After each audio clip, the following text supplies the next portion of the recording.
Hello and welcome back to the Thriftington Post. My name is Lantis and this week I've been playing Assassin's Creed Unity. First, I'd like to point out that I played this game way after most of the bugs were taken out of it and also on PS4 and not PC.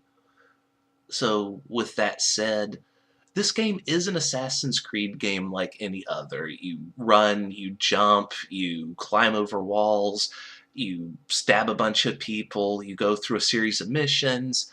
You laugh every time the game suggests that you behave stealthily, because no, when I see my assassination target, I'm bolting straight towards him, throwing down a smoke bomb, stabbing him, and bolting out of there before anyone can stop me.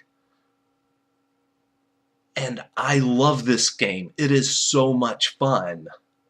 The combat system's fun. Shoving over town folks as you run through the streets is fun. Listening to the ambient conversations is fun. The endless little things all over the place to collect are fun.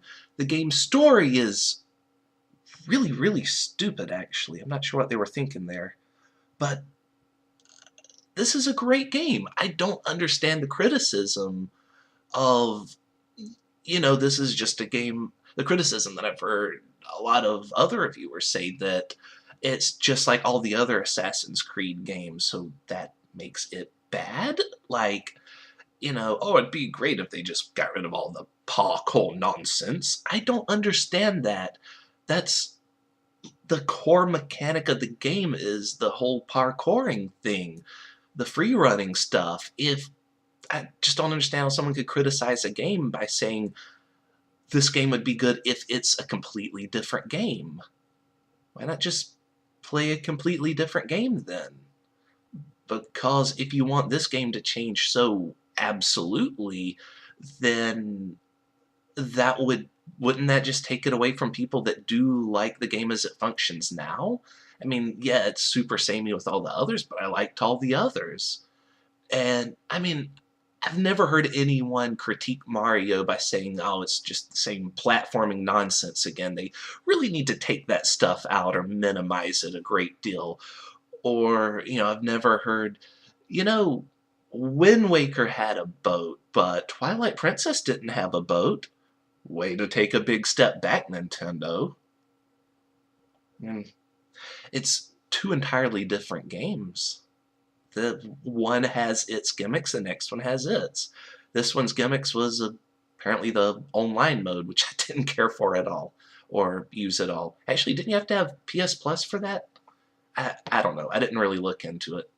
But yeah, I do like the free running aspects of this game. I like being able to climb on walls because, I don't know, it seems to give them more of a purpose to being there, right? Like, otherwise, the walls are no different from the ground or the sky. It's just a painted-on thing that's there to limit how far you can move. But if you can climb over it, then that actually adds a dimension to it. It gives it a reason to be there and so highly decorated.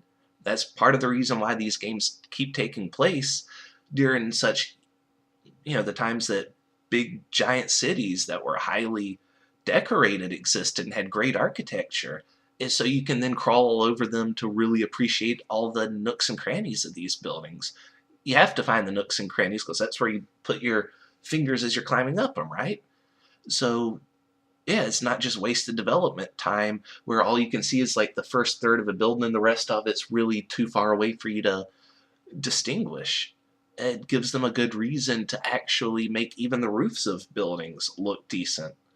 And, yeah, I mean, I think that the way they make these games and the way you can climb on stuff that's good for the gameplay, good for what types of stories they want to tell, good for the settings that the stories take place in.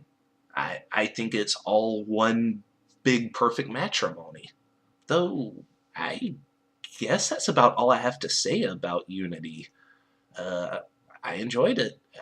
If you liked any of the other Assassin's Creed's game, then you'll probably like this one too. Besides, like, if you only like Black Flag, you probably won't like this one.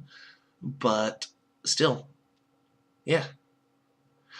Alright then, that's it for this episode. If you'd like to get in touch with me, you can Atlantis Armstrong on Twitter. That's LANTISARMSTRONG.